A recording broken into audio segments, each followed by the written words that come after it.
ओम शांति। आज है 6 नवंबर 2020 की साकार मुरली। पहले सुनते हैं मुरली की मुख्य पॉइंट्स। बाबा ने कहा, मैं आया हूँ तुम बच्चों को अथाह सुख देने। तुमको अभी ज्ञान का तीसरा नेत्र मिला है, जिससे तुम स्वदर्शन चक्रधारी बने हो। तुम्हारी बुद्धि में यह नॉलेज अच्छी रीति रहनी चाहिए। इस समय बाप बैठ तुम्हारी पढ़ाई की सर्विस, संभालने की सर्विस और श्रृंगारने की सर्विस करते हैं। फिर कहा, वास्तव में वैल्यू तुम्हारी है। तुमको हीरो हीरोइन का पार्ट मिलता है। हीरे जैसा तुम ही बनते हो। फिर 84 का चक्र लगाए कोहड़े मिसल बने हो। अब जबकि हीरे जैसा जन्म मिलता है तो कोड़ियों पिछाड़ी क्यों पड़ते हो? बाबा ने कहा, भले ही ग्रस्त व्यवहार में रहो, लेकिन कमल फूल समान पवित्र रहो और सृष्टि चक्र की नॉलेज को जानकर दैवी गुण भी धारण करो, तो तुम हीरे जैसा बन जाएंगे।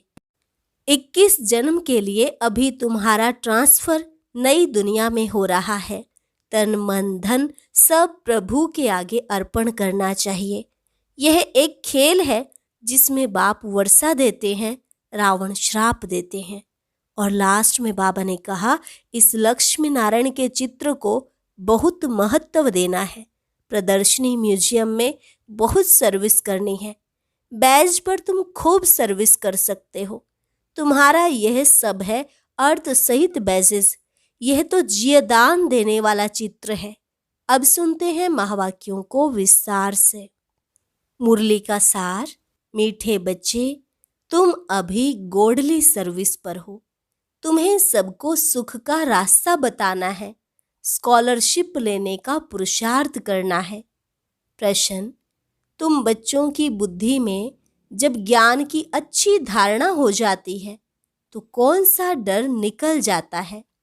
उत्तर, भक्ति में जो डर रहता कि गुरु हमें श्राप ना दे देवे, यह डर ज्ञान में आने से, ज्ञान की धारणा करने से निकल जाता है। क्योंकि ज्ञान मार्ग में श्राप कोई दे न सके। रावण श्राप देता है, बाप वर्षा देते हैं। रिद्धि सिद्धि सीखने वाले ऐसा तंग करने का, दुख देने का काम करते हैं। ज्ञान में तो तुम बच्चे सबको सुख पहुंचाते हो। ओम शांति। मीठे मीठे रूहानी बच्चों प्रति रूहानी बाप बैठ समझाते हैं, तुम सब पहले आत्मा हो, यह पक्का निश्चय रखना है। बच्चे जानते हैं हम आत्माएं परम धाम से आती है यहाँ शरीर लेकर पार्ट बजाने। आत्मा ही पार्ट बजाती है। मनुष्य फिर समझते शरीर ही पार्ट बजाते हैं। यह है बड़े ते बड़ी भूल, जिस कारण आत्मा को कोई जानते नहीं। इस आवागमन में हम आत्माएं आती जाती हैं, इस बात को भूल जाते हैं। इसीलिए बाप को ही आकर आत्म अभिमानी बनाना पड़ता है। यह बात भी कोई नहीं जानते। बाप ही समझाते हैं आत्मा कैसे पार्ट बजाती है। मनुष्य के मैक्सिमम 84 जन्मों से लेकर मिनिमम है 1-2 जन्म। आत्मा को पुनर्जन्म तो लेते रहना है। इससे सिद्ध होता है बहुत जन्म लेने वाला बहुत पुनर्जन्म लेते हैं। थोड़े जन्म लेने वाला कम पुनर्जन्म लेते हैं।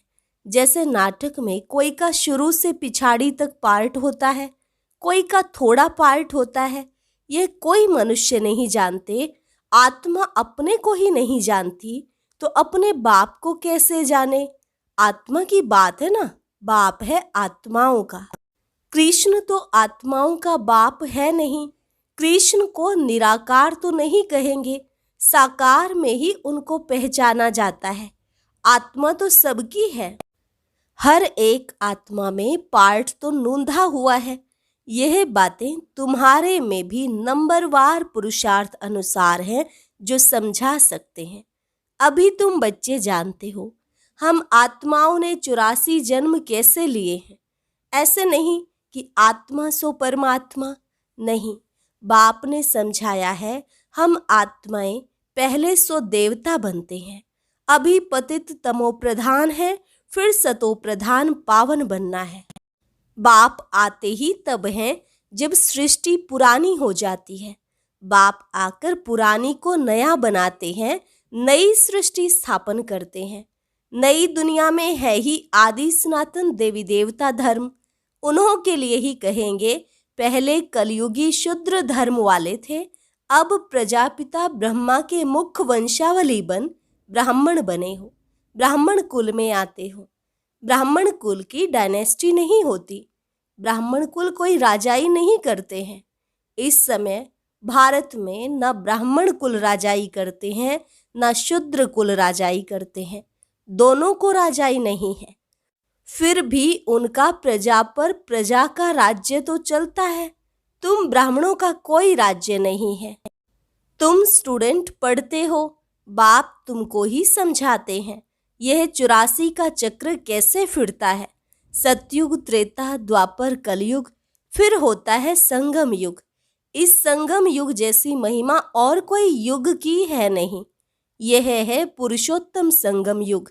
सतयुग से त्रेता में आते हैं, 2 कला कम होती है तो उनकी महिमा क्या करेंगे। गिरने की महिमा थोड़े ही होती है। कलयुग को कहा जाता है पुरानी दुनिया। अब नई दुनिया स्थापन होनी है, जहां देवी देवताओं का राज्य होता है। वह पुरुषोत्तम थे, फिर कला कम होते होते कनिष्ठ शुद्र बुद्धि बन जाते हैं। उनको पत्थर बुद्धि भी कहा जाता है। ऐसे पत्थर बुद्धि बन जाते हैं जो जिनकी पूजा करते हैं उनकी जीवन कहानी को भी नहीं जानते।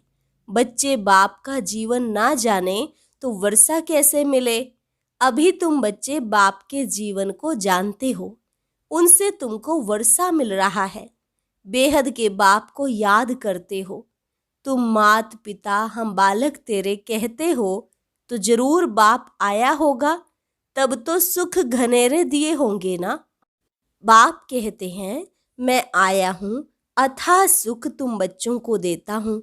बच्चों की बुद्धि में यह नॉलेज अच्छी रीति रहनी चाहिए, इसलिए तुम स्वदर्शन चक्रधारी बनते हो। तुमको अब ज्ञान का तीसरा नेत्र मिला है। तुम जानते हो हम सो देवता बनते हैं। अब शूद्र से ब्राह्मण बने हैं। कलयुगी ब्राह्मण भी हैं तो सही ना। वो ब्राह्मण लोग जानते नहीं कि हमारा धर्म अथवा कुल कब स्थापन हुआ, क्योंकि वह है ही कलयुगी। तुम अभी डायरेक्ट प्रजापिता ब्रह्मा की संतान बने हो और सबसे उच्च कोटि के हो। बाप बैठ तुम्हारी पढ़ाई की सर्विस, संभालने की सर्विस और श्रृंगारने की सर्विस करते हैं। तुम भी on godly service only. God father भी कहते हैं हम आए हैं सब बच्चों की सर्विस में, बच्चों को सुख का रास्ता बताने। बाप कहते हैं अब घर चलो। मनुष्य भक्ति भी करते हैं मुक्ति के लिए। जरूर जीवन में बंधन है, बाप आकर इन दुखों से छुड़ाते हैं। तुम बच्चे जानते हो त्राही त्राही करेंगे, हाहाकार के बाद जय जयकार होनी है। अब तुम्हारी बुद्धि में है कितनी हाय हाय करेंगे जब नेचुरल कैलेमिटीज आदि होंगी। यूरोपवासी यादव भी हैं।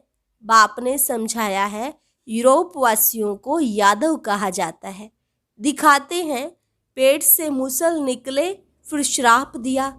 अब श्राप आदि की तो बात ही नहीं, यह तो ड्रामा है। बाप वर्षा देते हैं, रावण श्राप देते हैं। यह एक खेल बना है। बाकी श्राप देने वाले तो दूसरे मनुष्य होते हैं, उस श्राप को उतारने वाले भी होते हैं। गुरु गोसाई आदि से भी मनुष्य लोग डरते हैं कि कोई श्राप न दे देवे। वास्तव में ज्ञान मार्ग में श्राप कोई दे न सके। ज्ञान मार्ग और भक्ति मार्ग में श्राप की कोई बात नहीं। जो रिद्धि सिद्धि आदि सीखते हैं वो श्राप देते हैं, लोगों को बहुत दुखी कर देते हैं, पैसे भी बहुत कमाते हैं। भक्त लोग यह काम नहीं करते। बाबा ने यह भी समझाया है संगम के साथ पुरुषोत्तम अक्षर जरूर लिखो, त्रिमूर्ति अक्षर भी जरूर लिखना है और प्रजापिता अक्षर भी जरूरी है, क्योंकि ब्रह्मा नाम भी बहुतों के हैं। प्रजापिता अक्षर लिखेंगे तो समझेंगे साकार में प्रजापिता ठहरा। सिर्फ ब्रह्मा लिखने से सूक्ष्म वतन वाला समझ लेते हैं। ब्रह्मा विष्णु शंकर को भगवान कह देते हैं। प्रजापिता कहेंगे तो समझा सकते हो, प्रजापिता तो यहाँ है, सूक्ष्म वतन में कैसे हो सकता। विष्णु को दिखाते हैं, ब्रह्मा की नाभि से निकला। तुम बच्चों को भी ज्ञान मिला है, नाभि आदि की कोई बात ही नहीं। ब्रह्मा सो विष्णु, विष्णु सो ब्रह्मा कैसे बनते हैं, सारे चक्र का ज्ञान तुम इन चित्रों से समझा सकते हो। बिगर चित्र समझाने में मेहनत लगती है। ब्रह्मा सो विष्णु, विष्णु सो ब्रह्मा बनते हैं। लक्ष्मी नारायण 84 का चक्र लगाकर फिर ब्रह्मा सरस्वती बनते हैं। बाबा ने पहले से नाम दे दिए हैं। जब भट्ठी बनी तो नाम दिए, फिर कितने चले गए। इसलिए समझाया है, ब्राह्मणों की माला होती नहीं, क्योंकि ब्राह्मण है पुरुषार्थी, कभी नीचे कभी ऊपर होते रहते हैं। ग्रहचारी बैठती है। बाबा तो जोहारी था, मोतियों आदि की माला कैसे बनती है, अनुभवी है। ब्राह्मणों की माला पिछाड़ी में बनती है। हम सो ब्राह्मण दैवी गुण धारण कर देवता बनते हैं, फिर सीढ़ी उतरनी है, नहीं तो 84 जन्म कैसे लेंगे। 84 जन्मों के हिसाब से यह निकल सकते हैं। तुम्हारा आधा समय पूरा होता है, तब दूसरे धर्म वाले ऐड होते हैं। माला बनाने में बड़ी मेहनत लगती है। बड़ी संभाल से मोतियों को टेबल पर रखा जाता है कि कहाँ हिले नहीं, फिर सुई से डाला जाता है। कहाँ ठीक न बने, फिर माला तोड़नी पड़े। यह तो बहुत बड़ी माला है। तुम बच्चे जानते हो, हम पढ़ते हैं नई दुनिया के लिए। बाबा ने समझाया है कि स्लोगन बनाओ, हम शूद्र से ब्राह्मण, ब्राह्मण सो देवता कैसे बनते हैं, आकर समझो। इस चक्र को जानने से तुम चक्रवर्ती राजा बनेंगे, स्वर्ग का मालिक बन जाएंगे। ऐसे स्लोगन बनाकर बच्चों को सिखलाना चाहिए। बहुत युक्तियां तो बतलाते हैं, वास्तव में वैल्यू तुम्हारी है। तुमको हीरो हीरोइन का पार्ट मिलता है, हीरे जैसा तुम बनते हो। फिर 84 का चक्र लगाए कौड़ी मिसल बनते हो। अब जबकि हीरे जैसा जन्म मिलता है तो कौड़ियों पिछाड़ी क्यों पड़ते हो। ऐसे भी नहीं कोई घर बार छोड़ना है। बाबा तो कहते हैं, गृहस्थ व्यवहार में रहते कमल फूल समान पवित्र रहो और सृष्टि चक्र की नॉलेज को जानकर दैवी गुण भी धारण करो, तो तुम हीरे जैसा बन जाएंगे। बरोबर भारत 5000 वर्ष पहले हीरे जैसा था। यह है एम ऑब्जेक्ट। इस चित्र को, लक्ष्मी नारायण के चित्र को बहुत महत्व देना है। तुम बच्चों को बहुत सर्विस करनी है। प्रदर्शनी म्यूजियम में विहंग मार्ग की सर्विस बिगर तुम प्रजा कैसे बनाएंगे। भले इस ज्ञान को सुनते भी हैं, परंतु उच्च पद कोई बिरले पाते हैं। उनके लिए ही कहा जाता है, कोटों में कोई। स्कॉलरशिप भी कोई लेते हैं ना। 40-50 बच्चे स्कूल में होते हैं, उनसे कोई एक स्कॉलरशिप लेता है। कोई थोड़ा प्लस में आ जाता है तो उनको भी देते हैं। यह भी ऐसे है। प्लस में बहुत हैं, 8 दाने हैं, सो भी नंबरवार है ना। वह पहले पहले राजगद्दी पर बैठेंगे, फिर कला कम होती जाएगी। लक्ष्मी नारायण का चित्र है नंबर 1, उनकी भी डायनेस्टी चलती है, परंतु चित्र लक्ष्मी नारायण का ही दिया हुआ है। यहाँ तुम जानते हो, चित्र तो बदलते जाते हैं। चित्र देने से क्या फायदा, नाम रूप देश काल सब बदल जाता है। मीठे मीठे रूहानी बच्चों को रूहानी बाप बैठ समझाते हैं। कल्प पहले भी बाप ने समझाया था। ऐसे नहीं श्री कृष्ण ने गोप गोपियों को सुनाया। श्री कृष्ण के गोप गोपियां होते नहीं, ना उनको ज्ञान सिखाया जाता है। वह तो है सतयुग का प्रिंस। वहाँ कैसे राजयोग सिखाएंगे, वो पतित को पावन बनाएंगे। अब तुम अपने बाप को याद करो। बाप फिर टीचर भी है। टीचर को स्टूडेंट कभी भूल ना सके, बाप को बच्चे भूल ना सके, गुरु को भी भूल ना सके। बाप तो जन्म से ही होता है, टीचर 5 वर्ष बाद मिलता है, फिर गुरु वानप्रस्थ में मिलता है। जन्म से ही गुरु करने का तो कोई फायदा नहीं है। गुरु की गोद लेकर भी दूसरे दिन मर जाते हैं। फिर गुरु क्या करते हैं? गाते भी हैं, सदगुरु बिगर गति नहीं। सतगुरु को छोड़ वह फिर गुरु कह देते। गुरु तो ढेर हैं। बाबा कहते हैं, बच्चे तुम्हें कोई देहधारी गुरु आदि करने की दरकार नहीं है। तुम्हें किसी से भी कुछ मांगना नहीं है। कहा भी जाता है, मांगने से मरना भला। सबको चिंता रहती है हम कैसे अपने पैसे ट्रांसफर करें। दूसरे जन्म के लिए वह ईश्वर अर्थ दान पुण्य करते हैं तो उसका रिटर्न इस ही पुरानी सृष्टि में अल्पकाल के लिए मिलता है। यहाँ तुम्हारा ट्रांसफर होता है नई दुनिया में और 21 जन्मों के लिए। तन मन धन प्रभु के आगे अर्पण करना है। सो तो जब आए तब अर्पण करेंगे ना। प्रभु को कोई जानते ही नहीं तो गुरु को पकड़ लेते हैं। धन आदि गुरु के आगे अर्पण कर देते हैं। वारिस नहीं होता है तो सब गुरु को दे देते हैं। आजकल कायदे अनुसार ईश्वर अर्थ भी कोई देते नहीं है। बाप समझाते हैं, मैं गरीब निवाज हूँ, इसलिए मैं आता ही भारत में हूँ। तुमको आकर विश्व का मालिक बनाता हूँ।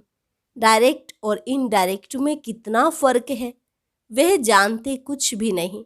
सिर्फ कह देते हैं हम ईश्वर अर्पण करते हैं। है सब बेसमझी।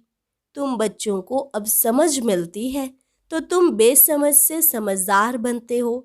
बुद्धि में ज्ञान है, बाप तो कमाल करते हैं। जरूर बेहद के बाप से बेहद का वर्षा ही मिलना चाहिए। बाप से तुम वर्षा लेते हो सिर्फ दादा द्वारा। दादा भी उनसे वर्षा ले रहे हैं। वर्षा देने वाला एक ही है, उनको ही याद करना है। बाप कहते हैं, बच्चे मैं इनके बहुत जन्मों के अंत में आता हूँ। इनमें प्रवेश कर इनको भी पावन बनाता हूँ, जो फिर यह फरिश्ता बन जाते हैं। बैज पर तुम बहुत सर्विस कर सकते हो।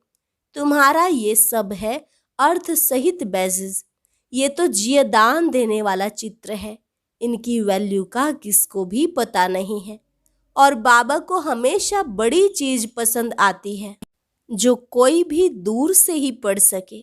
अच्छा, मीठे मीठे सिकिलधे बच्चों प्रति माता पिता बाप दादा का याद प्यार और गुड मॉर्निंग। रूहानी बाप की रूहानी बच्चों को नमस्ते। रूहानी बच्चों की रूहानी बाप दादा को नमस्ते नमस्ते, गुड मॉर्निंग। धारणा के लिए मुख्य सार। पहली पॉइंट, बाप से बेहद का वर्षा लेने के लिए डायरेक्ट अपना तन मन धन ईश्वर के आगे अर्पण करने में समझदार बनना है।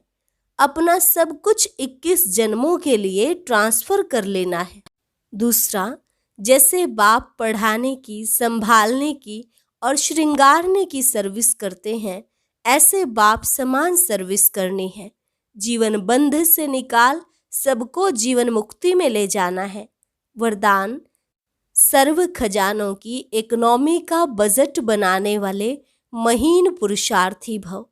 सर्व खजानों की इकोनॉमी का बजट बनाने वाले महीन पुरुषार्थी भव। जैसे लौकिक रीति में यदि इकोनॉमी वाला घर ना हो तो ठीक रीति से नहीं चल सकता।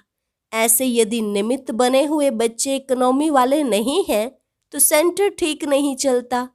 वह हुई हद की प्रवृत्ति, यह है बेहद की प्रवृत्ति। तो चेक करना चाहिए कि संकल्प, बॉल और शक्तियों में क्या क्या एक्स्ट्रा खर्च किया।